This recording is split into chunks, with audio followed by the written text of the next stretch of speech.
The time, 1776. The place, the General Assembly at Virginia. The man, James Madison. Religion, and the manner of discharging it, can be directed only by reason and conviction, not by force or violence. Therefore, all men are equally entitled to the free exercise of religion according to the dictates of the conscience. Congress shall make no law respecting the establishment of religion or prohibiting the free exercise thereof. That is the First Amendment of the Constitution.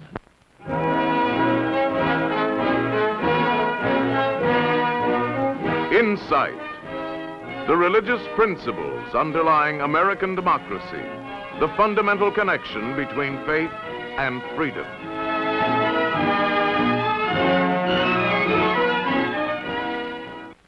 How do you do? My name's Father Kieser.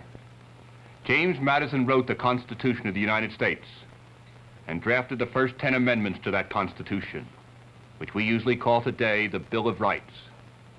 You have just heard the first of those rights, the most important of them all, the right of the individual to follow his conscience and worship God without governmental interference. This right is basic. It underlies our whole free way of life. And yet, if you and I are to understand our freedom, we must go back into history. We must go past the American Revolution with its muskets and fiery oratory. We must go back past the settling of the colonies with the loneliness and privation that involved. We must return to the Middle Ages, to the 12th, the 13th, and the 14th centuries. We must leave the New World and return to the Old. This was an era of pomp and pageantry. It was an age of popes, Gregory, Boniface, John. It was an age of kings, Louis, Henry, Richard the Lionhearted. Some wise and humane, others ambitious and cruel. The people of England, France, and Germany in the Middle Ages had two great loyalties. To their church, which spanned all levels of society and humanized all life with its doctrines and art, ritual, and architecture, and to their country, with its own customs and rulers. It was an age of patriotism and an age of piety, an age of church and an age of state. These two forces, the church and state, balanced one another, although frequently there was tension between them. The balance of power would shift from one to another. First the state, then the church would gain a momentary advantage. But always the individual was aware of his divided loyalty, and in the communal life of the church, he exercised his freedom and recognized its surest guardian. The state's prerogatives were always limited by the power of the church. The would-be tyrant was forced to recognize an area of the individual's life which was beyond his control. This area is usually called conscience. Your conscience is the deepest, most intimate part of your personality, because it's where you make your basic decisions and relate yourself to God. I think you can see what James Madison saw, what the men of the Middle Ages saw. That conscience is holy, it's sacred. It cannot be tampered with, intruded into, or subject to coercion or force. Your freedom of conscience must be guarded and defended at any cost. During the Middle Ages, the church served as the guardian of conscience. The emperors and kings were forced by the church to recognize its sanctity and to accept a limitation upon their own powers. King John, for instance, in 1215 at Runnymede, was forced to sign the Magna Carta, recognizing the rights of the individual. As the years passed and our Anglo-Saxon tradition developed, the powers of the king were further limited by the growth of English common law. But with the religious revolt which swept Europe in the 16th century, the delicate balance which had been established between church and state was shattered. In many quarters, the institutional authority of the church was rejected. In others, it was weakened. The result was a vacuum of authority. Who now was to determine religious orthodoxy? Who was to select the leaders of man's religious worship? Who was to balance the state and guard the conscience of the individual? Such a power vacuum never lasts long. The civil authorities soon moved into this vacuum, and they assumed to themselves the former prerogatives of the church. They claimed to rule by divine right. Their power, they thought, was independent of the people they governed. Cuius regio, eius religio became their principle. The man who rules the nation has the right to determine the religion of his subjects. Their consent was not required. It was at this moment in history that King Henry VIII claimed total authority. The spiritual rights of the individual and the freedom of the church, already guaranteed by the Magna Carta, were denied. Liberty of conscience was the inevitable casualty. Those who would not conform were imprisoned and impoverished. During the reign of Henry and Elizabeth, many were executed. The brilliant Sir Thomas More, Prime Minister of England under Henry VIII, could not accept his king's claim to spiritual supremacy and was beheaded because of it. In the years that followed, Catholics were not the only ones to feel the sting of persecution. Both the Puritans and the Quakers incurred the wrath of the crown for preferring the dictates of their consciences to the decrees of their king. All three groups loved their country, but they loved their freedom. And where they could not follow their consciences, they could not live. The New World opened horizons for them. Lord Baltimore, taking the initiative for the Catholics, purchased the charter for an area now known as Maryland. He opened it up to men of all Christian faiths and decreed full religious freedom to all. I will not trouble, molest, or discountenance any person in respect of religion. I will make no difference of persons in conferring offices, favors, or rewards in respect of religion, but merely as they shall be found faithful and deserving, and endowed with moral virtues and abilities. My aim shall be public unity, and if any person or officer shall molest any person on account of religion, I will protect the person molested and punish the offender. William Penn, a convert to the Society of Friends, had a plan similar to that of Baltimore's. He purchased Pennsylvania as a haven for Quakers, and he too opened it to men of all faiths and decreed full liberty of conscience. No person living in this province who shall confess and acknowledge one Almighty God to be the Creator, upholder, and ruler of the world shall in any case be molested for his conscientious persuasion or practice. And if any person shall abuse or deride any other for his different persuasion or practice in matters of religion, such a person shall be looked upon as a disturber of the peace and be punished accordingly. But the hand of the tyrant reached from overseas, and the English crown took Maryland from its Catholic owners, depriving the Catholic settlers of their right to worship. Later, the English government forced William Penn to enact laws restricting the civil rights of Catholics. These laws were never enforced, and Catholics, along with Presbyterians, Quakers, Baptists, and Lutherans, lived in peace with one another. A different policy was adopted by the Puritans in their Massachusetts Bay Colony. William Ames, one of their leaders, expressed their policy. If therefore heretics be manifestly known and publicly hurtful, they are to be restrained by public power. And if they be manifestly blasphemous and pertinacious and stubborn, they may suffer capital punishment. There was nothing superficial about the religious commitment of these men. They considered themselves God's chosen ones, his saints. They came to these shores to establish a holy community, a new Jerusalem. In accordance with their Calvinistic beliefs, they wanted a church state, a theocracy like Geneva, where the government would be controlled by the church and serve as its instrument. They too joined together, church and state. In England, the intrusion of the government into the affairs of the church produced a totalitarian state. As a consequence, the English people lost their religious liberties. In Massachusetts, the very reverse took place. the religious leaders began to exercise political authority, and the Puritan Church tended to absorb the government. As a result, many of the residents of Massachusetts lost their civil rights. In each case, the union of church and state had undesirable results. The conscience of the individual was violated. Roger Williams was the most notable victim of theocracy in Massachusetts. He would not join the local congregation at Boston and succeeded in serving as the minister for the congregation at Plymouth, where he expounded his views.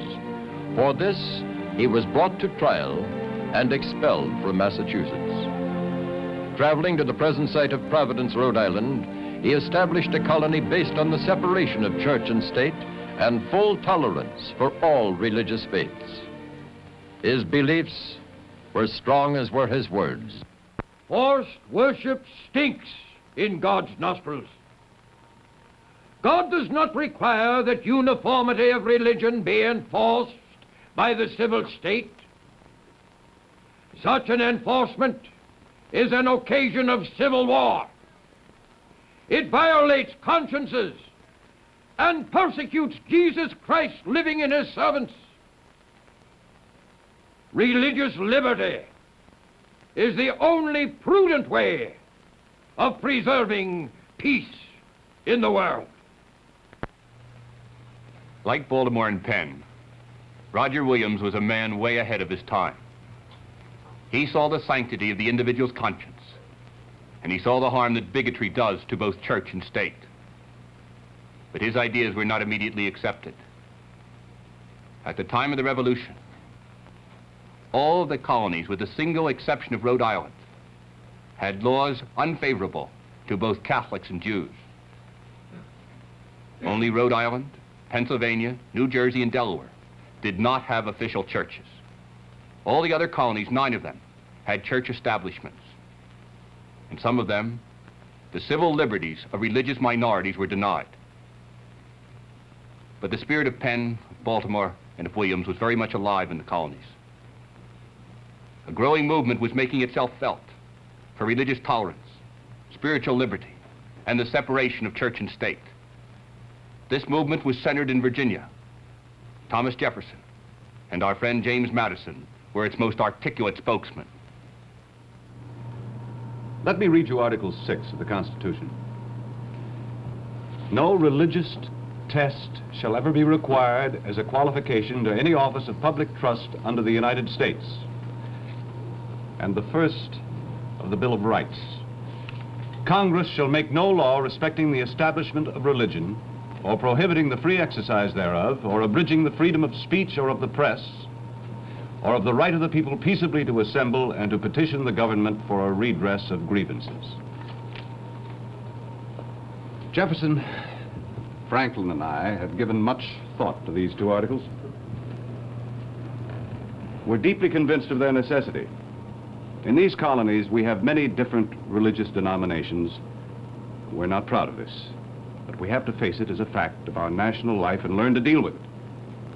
This is why we have tried to so frame the Constitution that our religiously disunited people might be politically one. In the Revolution, men of different religious faiths fought under the common banner of the Continental Army. Its commander-in-chief, George Washington, was an Episcopalian. His aide-de-camp, the Marquis Lafayette, was a Roman Catholic. Major General Frederick von Steuben, who drilled Washington's inexperienced army at Valley Forge and inculcated its discipline, was a Lutheran. James Caldwell, the hero of the Battle of Springfield, murdered by the Tories, a Presbyterian minister. The hero of the Battle of Germantown in the winter of 1777-1778 was Brigadier General Casimir Pulaski, an Eastern Rite Catholic.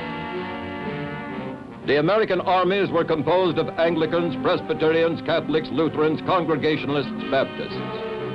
They marched together under the same flag. They obeyed the same commander. A common threat and a common love of freedom had welded them into a single people. In the past, we have had established churches. We've watched the government enter the field of religion. but it's never worked out. This is why we propose to limit the powers of government and to prevent it from interfering with the freedom of the church. We're not theologians formulating dogmas. We're lawyers, framing the practical principles for the government of the American people. We wish to unite this nation and enable men of all religious persuasions to live together in peace. We do not feel equipped to tell this nation what they should believe or how they should worship. That's not the function of government. It's the function of the church and of the individual conscience. We intend to leave the church free of state control. We feel the government should respect freedom of conscience and treat it as sacred and inviolable. Now, please do not think that we think religious freedom is an unlimited right without a corresponding duty. That's nonsense. Each individual is duty-bound to properly inform his conscience and to worship God as God desires. This country will be strong and its freedom safe only when the vast majority of its citizens use their freedom to dedicate themselves to God. Only a religious people can long be free. Faith and freedom go together. You can't have one without the other. Let's now take a look at the mind of James Madison. At the center of his thought, as his fundamental conviction, is the idea that people and the government are separate and distinct. Sovereignty resides in the people. They exercise it through the government. But the government has power only because it has received it from the people. And that power can be exercised only with the consent of the people. The state exists to serve the people, not vice versa. The state has two functions. First, to maintain peace and order, and secondly, to promote the prosperity and welfare of the people. I think you can see then that the role of the state is to work for man's material well-being. Its end is a temporal one. It deals with man's life upon this earth. But you know that you don't have only a material destiny. You have an immortal soul that's destined for the face-to-face vision of God. Your destiny is eternal. It's spiritual. And this is why God has instituted the church, to help you to the fulfillment and achievement of that destiny. The functions of the church are twofold. First, to carry to all men the teachings of Christ. Go, Christ said to his apostles, preach the gospel to every creature, teach all nations. The mission of the church is an educational one. Secondly, the church is duty-bound to put at the disposal of all men the divinely instituted channels of grace and salvation. I mean the sacraments, like baptism, matrimony, Holy Communion. I think you can see then that church and state must be distinct. The state deals with man's life upon this earth, with his material welfare. And the church deals with man's soul, with helping man to the fulfillment of his spiritual and eternal destiny. Both church and state have a call upon man's obedience and loyalty. Render to Caesar, Christ said to the Pharisees, that which is Caesar's, and to God the things that are God's. Each of us has an obligation to obey the civil law. But in case of conflict, if the government exceeds its authority and commands something contrary to the law of God, then the individual may not obey. Excuse me, aren't you Martin Niemöller? Yeah, I am Pastor Niemöller, yeah. But why are you in a German prison camp? You, a Lutheran minister, a national hero.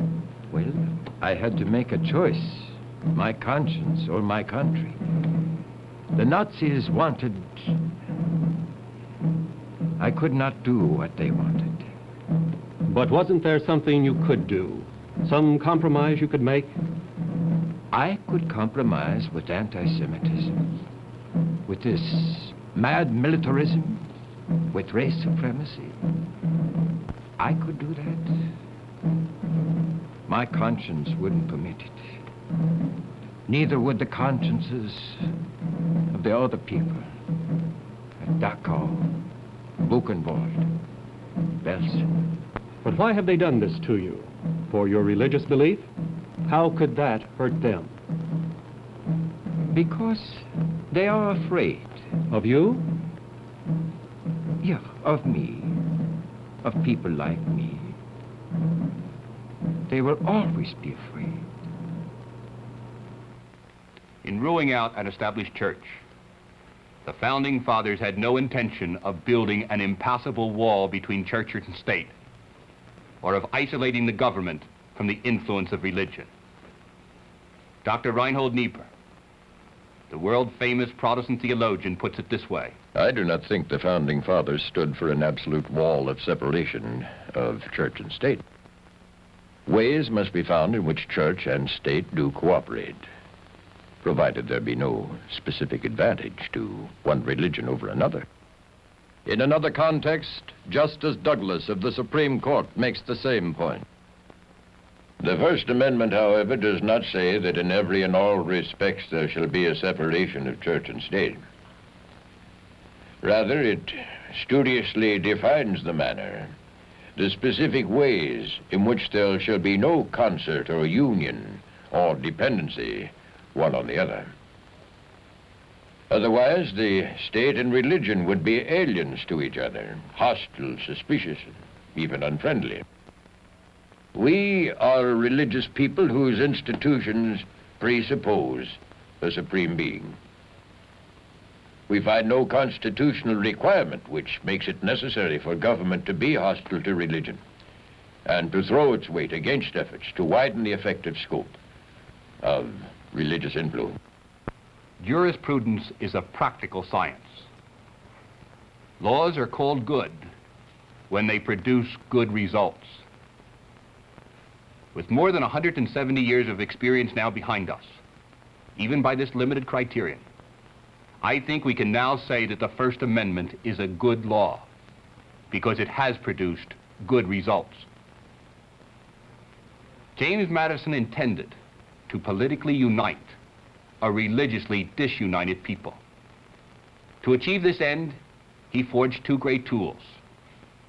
First, he forbade the government to establish any one church as the official church of the state.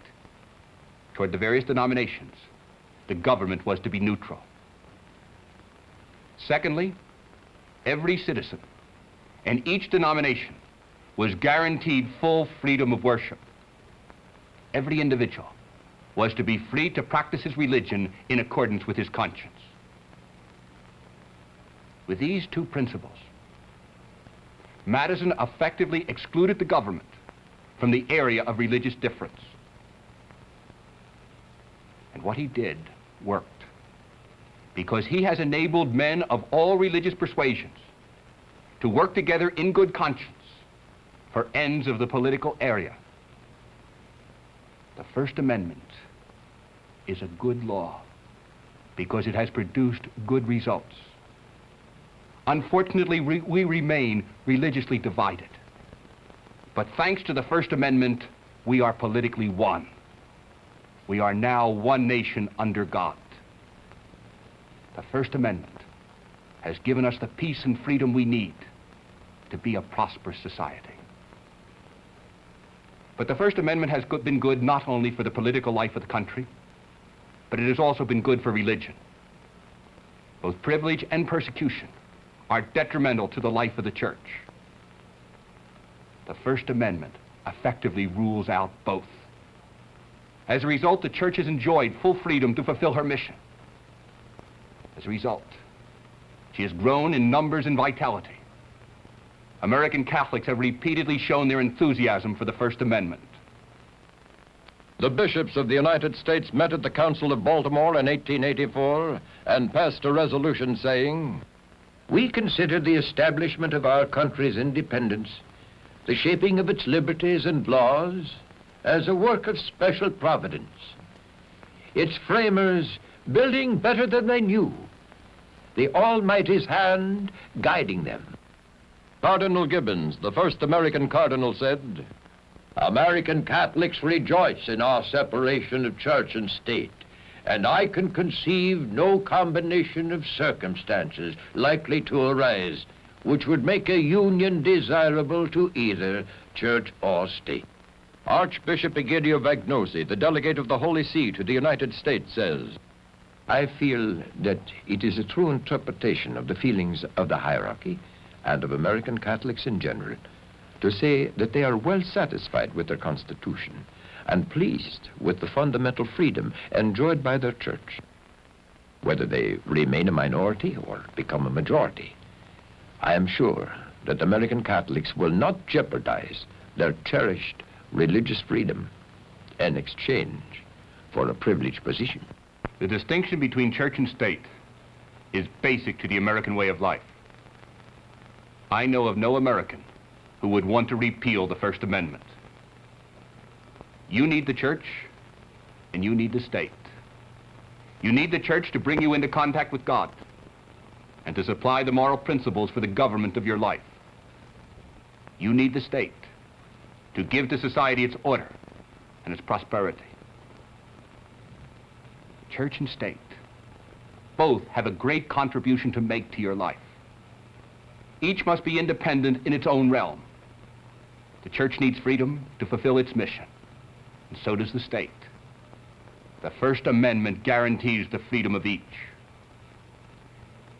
In areas where church and state, the interests of these two institutions overlap, as they do in marriage, in education, and in social welfare, then the two must work together for the common good.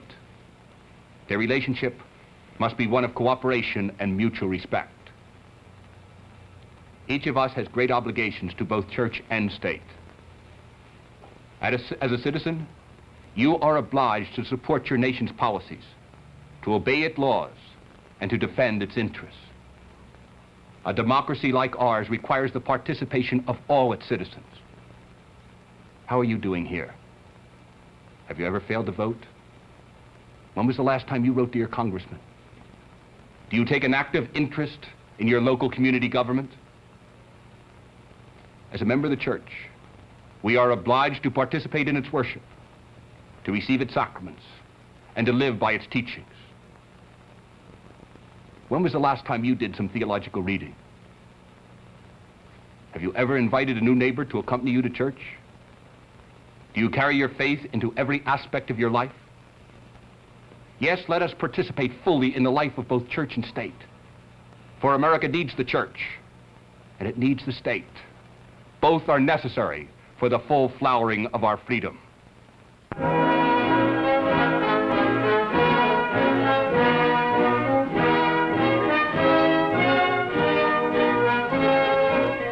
Insight is a production of the Paulist Fathers, a group of Catholic priests who serve their nation as witnesses to the religious truth which underlies American freedom.